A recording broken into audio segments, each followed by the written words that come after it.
الحمد للہ والصلاة والسلام علی رسول اللہ وعلی آلہ وصحبہ ومن والاه اما بعد اعوذ باللہ من الشیطان الرجیم بسم اللہ الرحمن الرحیم وذکر فإن الذکرى تنفع المؤمنین وقال النبی صلی اللہ علی صاحبہ الف تحیۃ وسلام کل بدعۃ ضلالہ وکل ضلالۃ فی النار اللہم صلی وسلم وبارک علی سیدنا محمد وعلی آلہ وصحبہ وبارک وسلم تسلیما کثیرا کثیرا اما بعد۔ محترم ناظرین کرام، بزرگان دین اور برادران ملت، امت کی مائیں بہنیں، نبی پاک صلی اللہ علیہ وآلہ وسلم اور حضرات صحابہ کرام رضوان اللہ علیہم اجمعین کا یہ مبارک معمول تھا کہ جب کبھی مدینے کے افق پر رجب کا چاند طلوع ہو جاتا، نمودار ہو جاتا، تو نبی پاک صلی اللہ علیہ صاحبہ الف تحیۃ وسلام اور صحابہ کرام رضوان اللہ علیہم اجمعین، ان کی زبانوں پر ایک مبارک دعا کا ورد جاری ہو جاتا، اور وہ دعا تھی اللہم بارک لنا فی رجب و شعبان وبلغنا رمضان، یعنی رجب سے رمضان کی تیاری کی بات ہو رہی ہے۔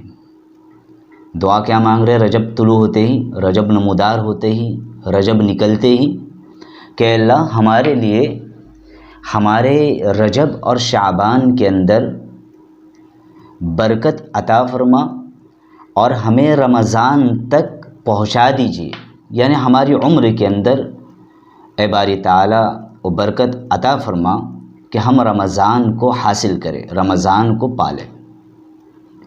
تو پتہ چلا کہ صحابہ کرام رضوان اللہ علیہم اجمعین رمضان کا انتظار اور رمضان کی تیاری رجب سے کرتے تھے۔ مدینہ المنورہ کے اندر اور نبی پاک صلی اللہ علیہ وسلم کے مبارک ماحول میں رمضان کا اشتیاق اور اس کا انتظار رجب سے ہی شروع ہو جاتا تھا، اور شعبان کے اندر تو اس کی تیاری اپنے عروج پر ہوتی تھی۔ اس لیے روایت مبارکہ کے اندر بات ملتی ہے کہ نبی پاک صلی اللہ علیہ وآلہ وسلم شعبان میں بڑی کثرت سے روزے رکھتے تھے۔ حضور پاک صلی اللہ علیہ وسلم شعبان کے مہینے کے اندر کثرت سے کیا کرتے تھے؟ روزے رکھتے تھے۔ ناظرین کرام، دراصل اسی شعبان کے مہینے کے اندر، اور یہی وہ شعبان کا مہینہ ہے جو رمضان کے لیے ہمارے لیے ایک ریہرسل کی حیثیت رکھتا ہے، رمضان کا گویا کہ مقدمہ ہے، رمضان کی تیاری کے اختتام کا مہینہ ہے کہ اب تو ہمیں بالکل کیا ہو جانا ہے؟ رمضان کے لیے تیار ہو جانا ہے۔ اور اسی ماہ شعبان کے اندر ایک رات ایسی آتی ہے جو اصل اس ویڈیو کے بنانے کا اصل موضوع اور اصل مقصد ہے، چونکہ اس تعلق سے اور اس رات کے قریب آتے ہی بلکہ ماہ شعبان شروع ہوتے ہی بہت سے احباب شب برات کے سلسلے میں سوالات کرنا شروع کرتے ہیں، اور اس کے روزے کے تعلق سے بہت سے لوگ جاننا چاہتے ہیں۔ واقعہ یہ ہے کہ اس سلسلے کے اندر افراط و تفریط سے کام لیا جاتا ہے، غلو سے کام لیا جاتا ہے۔ امت کا ایک طبقہ تو وہ ہے جو اس رات کی عبادت کا اور ان تمام چیزوں کا جو روایات سے ثابت ہے ان کا بھی کیا ہے؟ منکر ہے، اور دھڑلے سے تمام چیزوں کو بدعت قرار دیا جاتا ہے۔ اور ایک طبقہ امت کا وہ ہے جو ان جو اس رات کے سلسلے کے اندر خرافات کا، بدعات کا، رسم و رواجات کا اور طرح طرح کے منحرفات کا کیا ہے، شکار ہے۔ حقیقت حال اور واقعہ یہ ہے کہ دونوں چیزیں بھی افراط و تفریط کا شکار ہیں اور درست نہیں ہیں۔ صحیح اسلامی نظریہ روایات کے پیش نظر، نصوص کے پیش نظر، سلف صالحین، خلفائے راشدین و صحابہ کرام کے تعامل کے پیش نظر جو ایک مسلمان کا ہونا چاہیے، ایک مسلمان کا صحیح اسلامی نظریہ اور اس کا جو نیریٹو ہونا چاہیے، وہ یہ ہے کہ نبی پاک صلی اللہ علیہ وسلم کی جو روایات اس رات کے سلسلے کے اندر ہیں، تقریباً 17 صحابہ کرام سے روایات کیا ہے، اس رات کی فضیلت کے تعلق سے منقول ہے۔ کتنے صحابہ کرام سے؟ 17 صحابہ کرام سے۔ اور بعض روایتیں صحیح ہیں اور بعض روایتیں گرچہ ضعیف ہے، گرچہ کچھ روایتیں ضعیف ہے، لیکن چونکہ دوسری روایتوں سے اس کی تائید ہوتی ہے، دوسری متعدد روایتیں اس کی مؤید ہے، اور اتنے زیادہ صحابہ کرام سے چونکہ روایتیں منقول ہے تو اس وجہ سے اس رات کا انکار نہیں کیا جا سکتا، بلکہ اس رات کی فضیلت ثابت ہے، اس کو مانا جاتا ہے، اور یہی اہل سنت والجماعت کے علماء کا موقف ہے۔ بلکہ ہمیں یہ بھی سمجھنا چاہیے کہ حدیث صحیح اور حدیث ضعیف یہ احکامات اللہ کے نبی صلی اللہ علیہ وسلم کی بات کی اصطلاحات ہے کہ کون سی حدیث صحیح ہو سکتی ہے، کون سی حدیث ضعیف ہو سکتی ہے۔ اسی طرح سے احادیث کے جو مراتب اور اس کے جو درجات بیان کیے گئے، مقرر کیے گئے، اس کے احکام واضح کیے گئے، یہ نبی پاک صلی اللہ علیہ وسلم کے بعد کے زمانے کی اصطلاحات ہے۔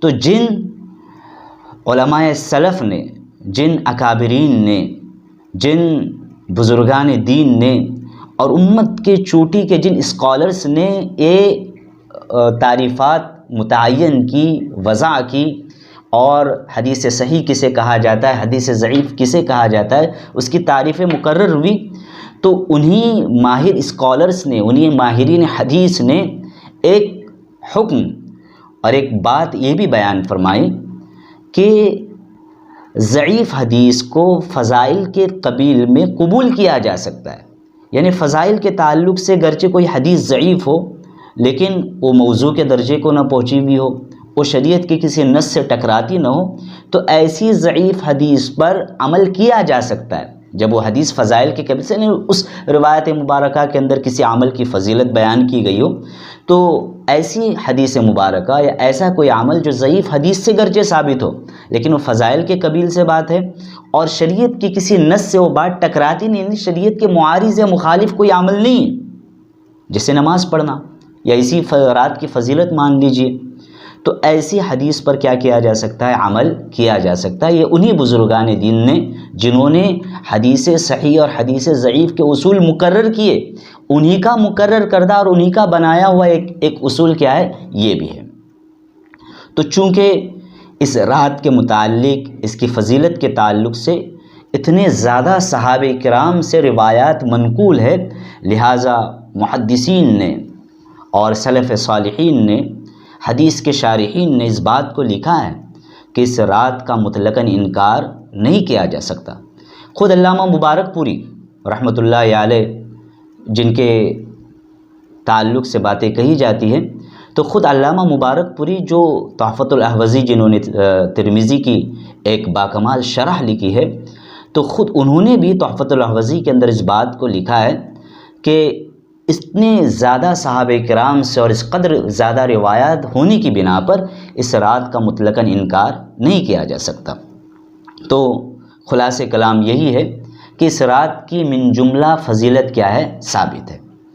اب فضیلت کا ثبوت تو ہے، لیکن ہمیں اس پر عمل کیسے کرنا ہے، اس رات کے اندر کیا کیا کرنا ہے۔ نبی پاک صلی اللہ علیہ وسلم کی ایک حدیث مبارکہ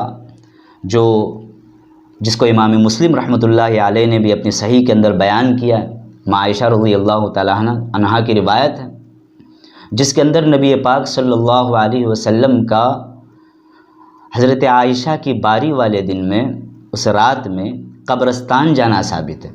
ماں عائشہ خود حضور پاک صلی اللہ علیہ وسلم کے پیچھے گئی، اور اس حدیث مبارکہ کے اندر جو الفاظ ملتے ہیں کہ اللہ کے نبی صلی اللہ علیہ وسلم جنت البقیع تشریف لے گئے اور بقیع والوں کے لیے مغفرت کی دعا مانگ رہے تھے، ان کے لیے استغفار کر رہے تھے۔ تو اس حدیث مبارکہ سے یہ بھی ثابت ہوتا ہے کہ مردوں کے لیے، مرحومین کے لیے مغفرت طلب کی جا سکتی ہے۔ تو جس طرح سے مرحومین کے لیے مغفرت طلب کی جائے گی، ہم زندوں کے لیے خود اپنے لیے بھی کیا کریں گے؟ مغفرت طلب کریں گے۔ تو یہ جو رات ہوگی وہ بندے کا تعلق اللہ کی ذات سے قریب کرنے والی رات ہوگی، چونکہ رمضان آ رہا ہے جس کے اندر اللہ تبارک و تعالیٰ کی نوازشیں، اللہ تبارک و تعالیٰ کی رحمتیں اپنے عروج پر ہوگی۔ تو اس رمضان کی عروج والی راتوں کے آنے سے پہلے اللہ تبارک و تعالیٰ بندے کو اس ایک اور رات سے نوازتے ہیں تاکہ بندہ اور بھی اللہ تبارک و تعالیٰ سے کیا ہو؟ قریب ہو۔ تو اس رات کے اندر شرعی حدود کے اندر رہتے ہوئے، شرعی زاویے اور شرعی پیمانے کے اندر رہتے ہوئے ہمیں عبادتوں کو کیا کرنا ہے؟ انجام دینا ہے۔ یعنی کوئی شخص اگر رات میں جاگے اور نوافل کا اہتمام کرے، توبہ و استغفار کا اہتمام کرے، رب کے ساتھ مناجات کرے، اللہ کے ساتھ راز و نیاز کرے، اور اپنی پچھلی گزری ہوئی زندگی پر معافی کرے، آئندہ بہتر زندگی کے عزائم کرے، رمضان کو بہتر طور پر گزارنے کا اس کے اندر ایک ولولہ پیدا ہو، جذبہ پیدا ہو، اس کی پلاننگ کرے، تو ایک بہت بہتر چیز ہے۔ اور چونکہ روایات سے ثابت ہے، تو اس طرح سے اگر کوئی عبادت کا اہتمام کرتا ہے تو بہت اچھی چیز ہے، نور علی نور ہے اور شریعت سے ثابت چیز ہے۔ لیکن اس رات میں عبادت کے اندر بھی کسی طرح کے خرافات کا شکار ہو جانا، جیسے کہ مختلف مسجدوں کے اندر اور مختلف اشخاص کچھ خاص قسم کی عبادتوں کے پمفلٹ تقسیم کرتے کہ ایسی ایسی رکعتیں پڑھی جائے، اس میں اتنے قل هو اللہ احد کا اہتمام کیا جائے، وغیرہ وغیرہ، جو ایسے طریقے ہوتے ہیں جو کسی قرآن و حدیث، قرآن مجید سے یا کسی حدیث مبارکہ سے وہ طریقے ثابت نہیں ہوتے، تو ان طریقوں پر عمل نہیں کرنا، ان باتوں پر عمل نہیں کرنا ہے، بلکہ مطلق کوئی نوافل کا اہتمام کرے، اللہ تبارک و تعالیٰ سے معافی کا اہتمام کرے، دعا کے اندر، مناجات کے اندر مشغول ہو، تو یہ چیز ٹھیک ہے، شریعت کے زاویے کے اندر بیٹھتی ہے۔ اس کے علاوہ کسی اور چیز کا اہتمام کرنا جو شریعت کے نص سے اور شریعت کے راستے سے ہٹی ہوئی ہو، اس سے ہمیں کیا کرنا چاہیے؟ اجتناب کرنا چاہیے۔ اب چونکہ ایک بات آئی تھی ہمارے سامنے کہ حضور پاک صلی اللہ علیہ وسلم اس رات میں بقیع تشریف لے گئے تھے، تو کیا قبرستان جانا چاہیے؟ ایک رواج یہ بھی ہوتا ہے کہ اس شام لوگ قبرستان جاتے ہیں، رات میں قبرستان جاتے ہیں، چراغاں کیا جاتا ہے، تو اس کی کیا حقیقت ہے؟ ماں عائشہ رضی اللہ تعالیٰ عنہ کی روایت کے پیش نظر جمہور علماء اہل سنت والجماعت کا یہ نظریہ ہے، ان کا یہ نیریٹو ہے، اور اس کو بحر علوم اور اس امت کے جلیل القدر فقیہ، اللہ آپ کو خوش رکھے، اللہ آپ کا سایہ امت پر تا دیر باقی رکھے، شیخ الاسلام مفتی محمد تقی عثمانی مد ظلہ العالی، انہوں نے اپنے بیانات کے اندر، اپنے تحریروں کے اندر اس مسئلے کو بحسن خوبی اور احسن طریقے پر واضح فرمایا ہے۔ آپ صحیح مسلم کے بہت بڑے شارح بھی ہیں، تو آپ نے لکھا ہے کہ اگر اس روایت پر عمل کرتے ہوئے کوئی ایک دفعہ، چونکہ اللہ کے نبی صلی اللہ علیہ وسلم سے بقیع جانا صرف ایک ہی دفعہ ثابت ہے، تو اگر کوئی حضور پاک صلی اللہ علیہ وسلم کی سنت سمجھ کر ایک دفعہ قبرستان چلا جائے شب برات کو، تو ٹھیک ہے، وہ سنت پر عمل ہو جائے گا، حدیث پر عمل ہو جائے گا۔ لیکن اس کا ہر سال التزام کرنا، اہتمام کرنا، اس کو لازم سمجھنا، تو پھر یہ کیا ہو جائے گا؟ بدعات کے اندر شمار ہو جائے گا، اور یہ بات درست نہیں ہوگی۔ تو اپنی اپنی مسجد کے اندر، اپنے اپنے گھروں کے اندر عبادت کا اہتمام کریں، ہم اللہ تبارک و تعالیٰ سے اپنی پچھلی عصیانوں اور معصیت بھری گزری ہوئی زندگی پر رب سے توبہ و استغفار کرے اور آئندہ بہتر زندگی گزارنے کا عزم کرے، یہ ٹھیک ہے۔ ایک مسئلہ اور اس سلسلے کے اندر پیش آتا ہے کہ لوگ روزے کے تعلق سے پوچھتے ہیں کہ اس رات میں ہم جو عبادت کے اندر مصروف رہیں گے، مشغول رہیں گے، اب اس رات کے بعد جو آئندہ دن 15 تاریخ آنے والی ہے شعبان کی، تو اس کے روزے کی کیا حقیقت ہے؟ کیا اس کا روزہ مشروع ہے یا نہیں ہے؟ تو روزے کے تعلق سے ہمیں یہ بات سمجھ لینی چاہیے کہ عبادت کے تعلق سے متعدد روایتیں ہیں، گرچہ ضعیف ہے لیکن متعدد صحابہ کرام سے وہ روایتیں منقول ہیں۔ روزے کے تعلق سے پورے حدیث کے ذخیرے کے اندر صرف ایک روایت ملتی ہے کہ اس کی رات کے اندر قیام کرو اور دوسرے دن کا کیا رکھو؟ روزہ رکھو، اور یہ روایت بھی بہت زیادہ ضعیف ہے۔ یہ روایت بھی کیسی ہے؟ بہت زیادہ ضعیف ہے۔ تو اکثر علماء امت کے نزدیک خاص کوئی شب برات سمجھ کر، شب 15 شعبان کا روزہ سمجھ کر اگر کوئی روزہ رکھتا ہے تو یہ درست نہیں ہے۔ مطلق 15 شعبان سمجھ کر اس نیت سے روزہ رکھنا یہ درست نہیں ہے۔ لیکن چونکہ حضور پاک صلی اللہ علیہ وسلم کی عادت مبارکہ رہی، آپ علیہ الصلاۃ والسلام کا طرز اور عمل ہمیشہ رہا کہ حضور پاک صلی اللہ علیہ وسلم شعبان کے مہینے میں کثرت سے روزے رکھتے تھے، پہلی تاریخ سے لے کر اخیر تک۔ یہ آپ صلی اللہ علیہ وسلم کا امتیاز تھا کہ اللہ کے نبی صلی اللہ علیہ وسلم اخیر شعبان تک کیا کرتے تھے؟ روزے رکھتے تھے۔ لیکن امت کو آپ صلی اللہ علیہ وسلم نے رمضان سے الحاق کرنے سے کیا کیا؟ منع فرمایا، یعنی شعبان کے مہینے میں عام امتی بھی روزے رکھ سکتے، لیکن حضور پاک صلی اللہ علیہ وسلم نے اخیر کے اندر روزہ رکھنے سے کیا کیا ہے؟ عام امتیوں کو منع فرمایا۔ یعنی اگر کوئی 27 تک رکھتا ہے ٹھیک ہے، 28 اور 29 پر اس کو گیپ کرنا چاہیے۔ کیوں؟ تاکہ رمضان کے لیے وہ حشاش بشاش رہے، رمضان کے لیے وہ پوری طرح سے مستعد رہے، اس کی طبیعت کے اندر کوئی نکاہت اور کمزوری اور اس طرح سے یعنی نکاہت کے آثار اس کی طبیعت کے اندر نہ آ جائے کہ جس کی وجہ سے ایک نفل عمل کی وجہ سے اس کا فرض کیا ہو جائے؟ متاثر ہو جائے۔ چونکہ رمضان کے روزے فرض ہیں تو ایک نفل عمل کے اندر وہ اس قدر زیادہ مشغول رہ گیا کہ طبیعت کے اندر کمزوری کے اور لاغرپن کے اثرات اس کو محسوس ہونے لگے۔ اب ظاہر سی بات ہے کہ رمضان اتنا محترم بالشان مہینہ، عظیم الشان مہینہ آ رہا ہے جس کے روزے اس کے اوپر فرض ہے، جس کے اندر عبادتوں کے اندر وہ اپنے آپ کو مشغول رکھیں گا، تو ان نوافل کی وجہ سے اب اس کی طبیعت پر اور اس کی صحت اگر متاثر ہو رہی ہے تو یہ پھر مناسب چیز نہیں ہے۔ اس وجہ سے نبی پاک صلی اللہ علیہ وسلم نے گیپ کا حکم دیا اور رمضان سے الحاق کرنے سے کیا کیا ہے؟ منع فرمایا۔ تو خلاصہ کلام یہ ہے کہ چونکہ شعبان کے مہینے کے اندر حضور پاک صلی اللہ علیہ وسلم سے خود کثرت سے روزے رکھنے کا کیا ہے؟ ثبوت ہے۔ پھر حضور پاک صلی اللہ علیہ وسلم کی ایک اور سنت مبارکہ تھی کہ اللہ کے نبی صلی اللہ علیہ وسلم ہر ماہ ایام 20 کے روزے رکھتے تھے، 13، 14 اور 15، اور چونکہ 15 شعبان یہ خود اس 15 کے اندر آ جاتا ہے، تو اگر کوئی ان دو وجوہات کی بنیاد پر روزہ رکھتا ہے کہ شعبان کے مہینے میں روزہ رکھنے کا حضور پاک صلی اللہ علیہ وسلم کا معمول تھا، وہ ایک الگ سنت ہے، اور پھر ایام 20 ایک مستقل سنت ہے، تو ان دو وجوہات کی بنا پر اگر کوئی روزہ رکھتا ہے تو موجب اجر ہوگا، اس کو ثواب ملے گا، باعث ثواب کام ہے۔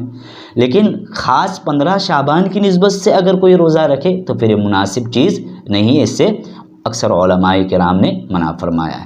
تو یہ مسئلہ واضح ہو گیا۔ اب بہت سی وہ چیزیں بھی ہوتی ہے کہ جن کا دین و شریعت سے اس رات کے تعلق سے کوئی دور دور تک بھی تعلق نہیں ہوتا، اور وہ بہت سے وہ اعمال ہے اور وہ بہت سی وہ عادات ہے جو نوجوانوں کے اندر اور معاشرے کے اندر اس رات کے تعلق سے در آئی ہے، غیروں کی دیکھا دیکھی، غیروں کی نقالی کرتے ہوئے۔